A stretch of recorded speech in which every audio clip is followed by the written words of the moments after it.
Nous arrivons maintenant au terme de cette troisième université d'été de la MLF. Quelle richesse encore une fois. Le thème de l'écologie, de l'éco-citoyenneté ou du développement durable a rassemblé beaucoup d'entre vous tout au long de cette semaine. L'équipe du pôle développement professionnel qui a organisé cette université d'été la voulait joyeuse, positive, donnant de l'espoir à celles et ceux qui viendraient. Je pense que c'est le cas. Certes, l'heure est grave. Comme nous ont dit beaucoup d'intervenants et d'intervenantes, les enjeux climatiques sont essentiels à prendre en compte. On ne devrait parler que de ça, nous disait même Thomas de Mwanda. En effet, nous avons pris un peu plus conscience au fil de la semaine des enjeux immenses dans bon nombre de domaines. Simon de l'OCE nous a parlé de l'importance des pollinisateurs, de leur partenariat millénaire avec les fleurs et du fait que 2/3 de notre nourriture dépendent de la zoogamie, c'est-à-dire de la pollinisation par les animaux. L'alimentation est un sujet brûlant sur lequel il est important d'éduquer les enfants. Quelle est l'empreinte carbone d'un kilo de poulet? Combien de litres d'eau pour une baguette? Si j'habite en France, vaut-il mieux que j'achète une tomate qui vient de plein champ en Espagne ou d'une serre chauffée à côté de chez moi? On vous invite à aller jouer avec vos élèves au jeu que nous a présenté Mathilde de l'OCE sur le site. Vous risquez d'être surpris. Et le numérique dans tout ça? Annie et Marjorie, du Récit, au Québec, nous ont invités justement à classer, selon nous, ce qui polluait le plus entre l'aviation, le numérique et l'agriculture. Et il y a eu des surprises. C'est bien sûr cette dernière, l'agriculture, qui pollue de loin. Mais l'impact environnemental du numérique n'est pas non plus négligeable. Il est important de former nos élèves sur ces questions. À l'heure du dérèglement climatique, pour Julien et Maxence de Vancouver, c'est à nous de former les éco-citoyens de demain par la mise en place d'actions concrètes au sein de l'établissement. C'est par exemple avec l'obtention du label Éco-École. Ainsi, selon Mélanie à Saragosse, chercher à obtenir ce label a permis de faire du lien entre toutes les actions avec une implication de tous les acteurs, enseignants et enseignantes, personnel de direction, personnel de l'école, parents. L'importance primordiale d'embarquer toute l'équipe pour agir ensemble, créer une connivence, une complicité entre toutes les communautés éducatives. C'est ainsi que Lauriane et Maria Angelina de Murcie décrivaient l'un des projets les plus importants dans le cadre d'un projet EcoSchool.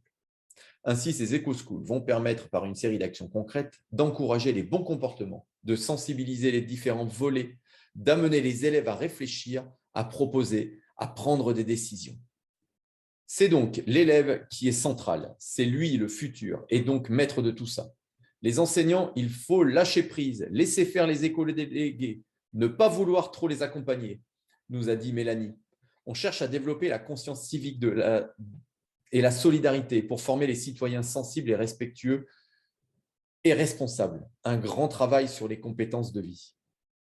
Comme nous le disait Alexis sur le réseau OSUI, celles et ceux qui se lancent comme éco-délégués sont avant tout engagés. Ils ne cherchent pas à se mettre en avant. Le plus important, c'est qu'ils soient à la base des projets, suscitant ainsi enthousiasme et dynamisme. À l'image du Green Lab du lycée Massignon, que nous vous invitons à découvrir sur le site MLF Monde. Il y a un article sur ça. Même s'il faut lâcher prise, il est important pour les adultes d'accompagner cet engagement précieux afin de susciter, accompagner et valoriser. C'est par exemple en organisant, comme nous l'a montré Brahim, un modèle des Nations Unies junior, en embarquant toutes les écoles de la région pour réfléchir aux problématiques environnementales, agir localement pour résoudre les problèmes à l'échelle mondiale. Quand ceci se concrétise par des actions concrètes applicables dans toutes les écoles et avec un retentissement au niveau régional, c'est un pas de plus dans les formations de ces citoyens sensibilisés à l'urgence climatique. Rendre acteurs les élèves, c'est aussi leur donner les clés de l'école, à l'image de ce qui se passe au lycée franco-allemand de Fribourg avec la République Dresam que nous a présenté Guillaume. Durant 3 jours, les élèves vont transformer leur école en un État résilient, les objectifs de développement durable des Nations Unies étant au cœur de cet État. Mais ce sont aussi des actions plus modestes, mais tout aussi importantes en termes de prise de conscience des enjeux climatiques, de coopération et d'apprentissage. C'est par exemple la création de jeux autour de ce thème. Amar nous a montré le fonctionnement et les avantages. C'est aussi à l'échelle de la classe que le travail avec les chercheurs peut prendre tout son sens, à l'image des classes du second degré avec Priscilla et Estelle de Manda, dont les élèves ont pu travailler en partenariat avec une université locale ou des associations comme les Aventuriers. C'est aussi, quand cela est possible, dans le pays dans lequel on habite, impliquer sa classe pour participer à des relevés scientifiques. Ainsi, Thomas a insisté sur l'importance des sciences participatives. aller sur le terrain avec les élèves, suivre un protocole pour faire du relevé de données, les traiter, pour les partager ensuite avec les scientifiques. Quoi de plus parlant que de mettre les mains dans le cambouis, comme dit notre ami Audrey. Mais même sans partenariat scientifique, on peut monter son propre protocole et faire ses propres observations, à l'image des habitats pour les abeilles solitaires fabriqués et disposés dans les différents endroits stratégiques d'observation, comme nous en a parlé Laurence lundi. Elle place d'ailleurs la nature au centre. Il est important que les élèves soient sensibilisés à tout ce qu'on vient de voir, mais il est primordial, comme nous y invite Laurence, que les élèves soient en contact le plus longtemps possible avec la nature. Comme elle le dit souvent, on ne protège que ce qu'on connaît bien. Ainsi, faire classe dehors est d'une grande pertinence. Et ce qui, outre les prises de conscience, permettra d'aborder bon nombre de thématiques en relation avec l'éco-citoyenneté. D'où, par exemple, le focus sur les abeilles. Laurence a évoqué les abeilles solitaires et l'exploitation pédagogique qui peut en être fait quand Delphine de Saragosse, ce matin, a parlé de la possibilité d'avoir une ruche au sein de son établissement, faire entrer un peu plus de nature dans l'école. Et puis, on a eu aussi la chance de parler des pollinisateurs avec Simon. Mais même avec un établissement très bétonné, on peut tout de même renouer contact avec la nature. Alix de Villanueva de la Cañada nous a montré avec quelques arbres et buissons dans la cour et la construction d'un petit étang qu'il était tout à fait possible d'observer beaucoup de choses. Mais comment faire face à ce futur angoissant ? Agir, certes, mais aussi nourrir son esprit.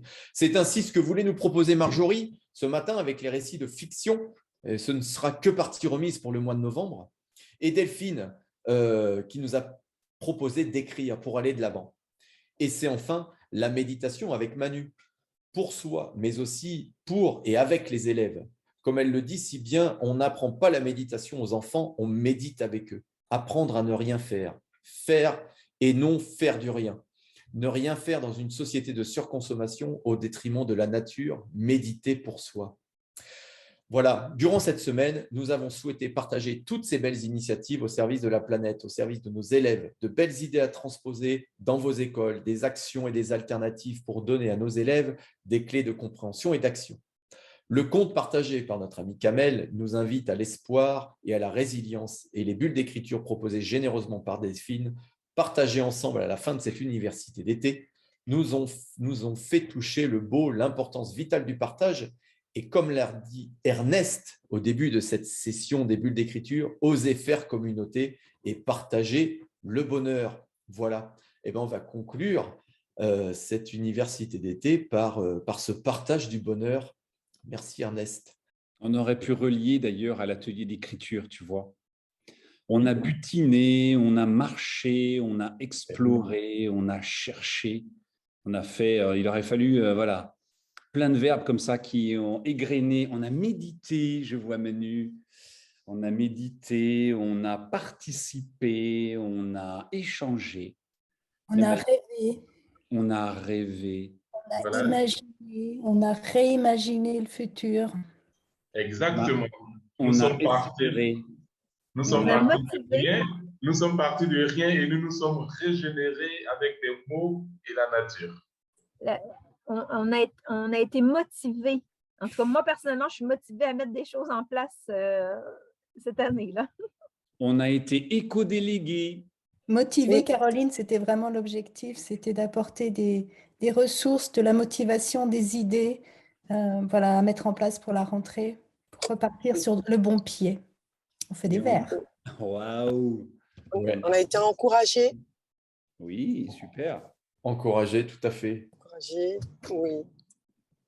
Et vraiment, on a eu des personnes qui nous ont suivis depuis le premier jour.